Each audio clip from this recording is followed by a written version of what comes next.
now we're going to go on to the nature one. We will do a giveaway. I'll probably do it midway through. I don't know. I'll figure it out. If not, I'll just do it on the next one. But for nature, as we said, we're going to go into Earth and we're skipping the wild cards. So we're going to skip Alpha, Beta, Promo and some of the reward cards, and we're going to just focus on building around reward cards, Untamed Dice, and now Chaos Legion. And I think I like the format where we started it by doing the commons and the rares for the reward cards and the dice cards, and then obviously we're skipping Chaos and Untamed because those are the starter cards that you begin with. So when looking at the reward cards as well as the dice cards, I think a very important card, not when you first start the game because it's going to only be important once you get into gold, but there's the Pelacor Mercenary. When you get into Gold League and you have 100 of them, he obtains the ability Heal, which is super good, and this is basically a modern cheap version of the Flesh Golem. 1 mana more, but it does roughly the same job, so all round great card. Seedsmith I quite like, but there are much better archer cards available. We're going to skip the Screeching Vulture. Wood Nymph is really strong, but it's also a wild format card, so we can skip that.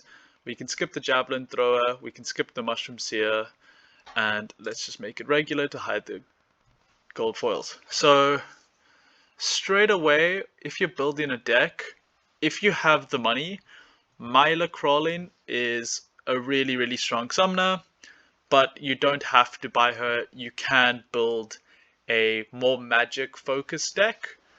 And if we're going to do that, I think, as I said, later on you will want your Pelacor Mercenary. A Seedsmith is not the most important thing. Between the Barking Spider, Harvester, not the most important. Crowling, it's a luxury at $26. It's either having a Crowling level 1 or you could get a Obsidian like nearly easily level 2, maybe even level 3. I don't exactly know how much Obsidian's going for right now, but you get my point. You don't have to get a Crowling, you can focus on budget, because also that would be our whole budget.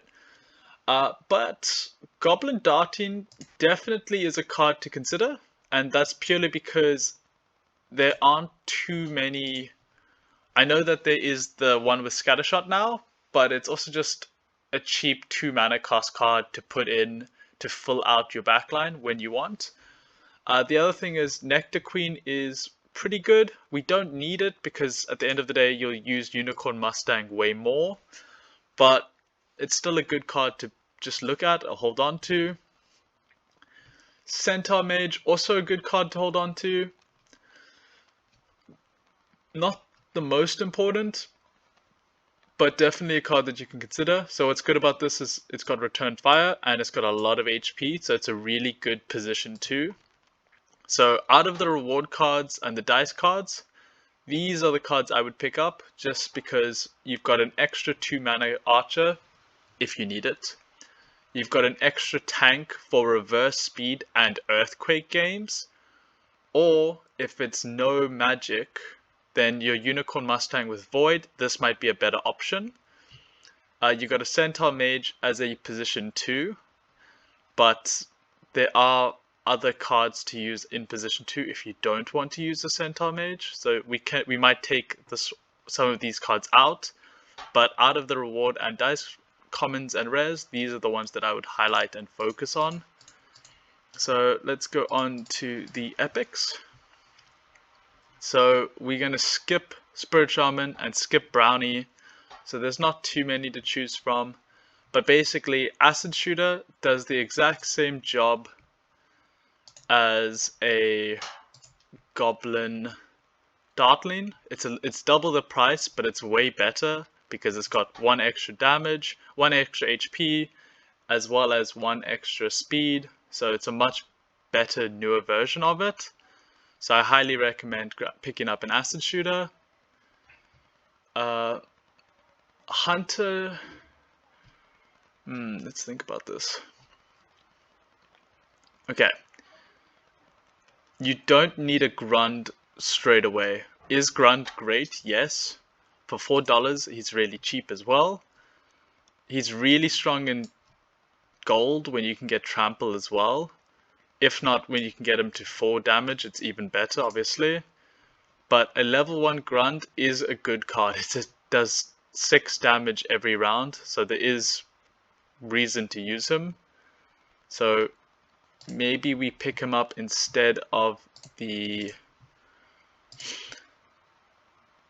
Nectar Queen. It just depends on your budget, but at the moment we haven't spent too much. But Acid Shooter above Goblin Darting. So I'm going to take Goblin Darting out because Acid Shooter is better if we only had to pick 5 cards.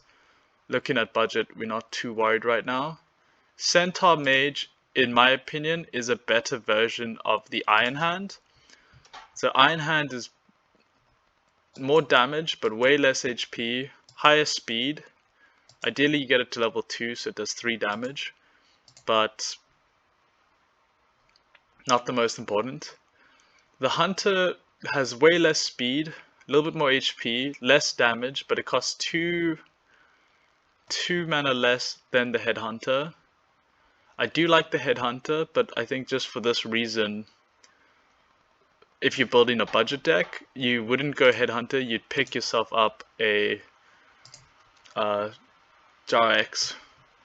Sporcerer is a cool card though. I do like Sporcerer. For $10. Here's my logic. You keep Nectar Queen because Grund and Unicorn Mustang are both even cost monsters. Grund being 10 mana, Unicorn Mustang being 8.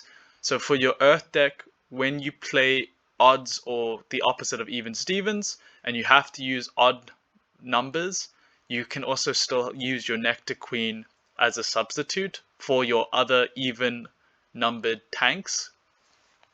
As I said, Acid Suitor is better. Centaur Mage is a better version of the Iron Hand. The question is, do we spend $10 on a Sporcerer? Because you will combine this with the Obsidian and it would be a really good card.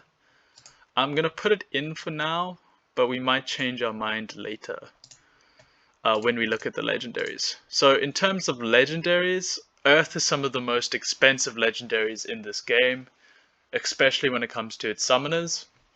Sacred Llama, super expensive, being a $400 card. Oaken Behemoth is another really expensive but really strong position 2. Kron the Undying is a classic. It's got heal, it's got magic damage, it's got everything you basically want. Eponia is the most expensive dice card, but it gives growth and it's a great position 2 that's super cheap. Queen is also one of the most expensive Chaos Legion cards, but it basically is a Earth variant of the Wavesmith, being that it's a magic card that also offers Protect. Jin is quite unique as it was the first card with Camouflage, so this is quite a cool one. Obviously, I think I'm always going to recommend a Fungus Fiend, or a Fiend in general, because of just how often I know you'll use it. So I have to put in a Fiend because I know how often you'll end up using this card. And this is actually one of the better Fiends because it has 2 HP, where most of them have 1 damage, 1 HP, and then a little bit more speed. This focuses on the health aspect, so it's already one of the better Fiends to have. Obviously, I'm not going to recommend anything.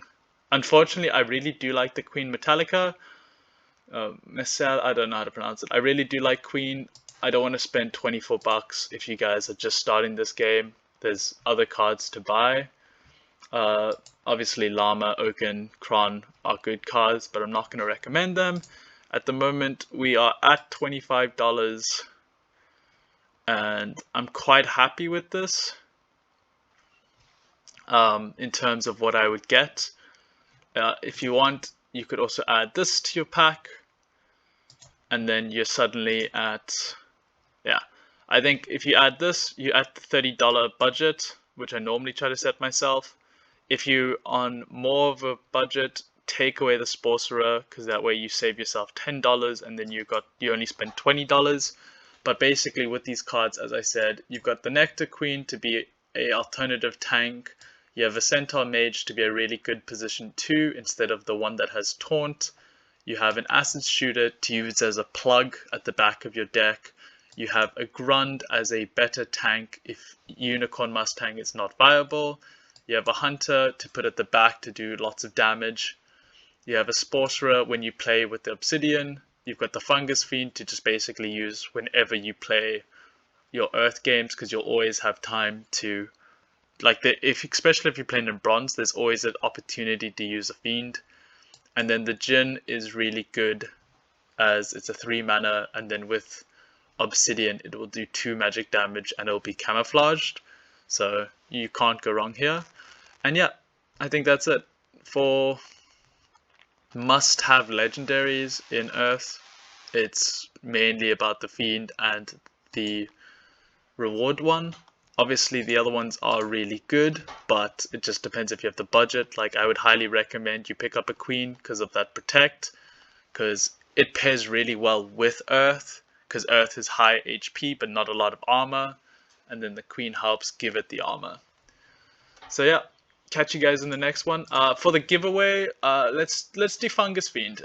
Type Fungus Fiend and your in-game name, and then in the next probably 2 videos I'll announce the winner. Catch you guys next time. Cheers. So please like and subscribe and let me know in the comments what you want me to do next. And if you're a new player, please use the promo code and I'll happily send you the $0.5 back to you. It just lets me know that people are watching and using the promo, and I'm helping new players join the community. Also, if you find me on the Discord, just pop me a message. I'll happily delegate any of the new players some power.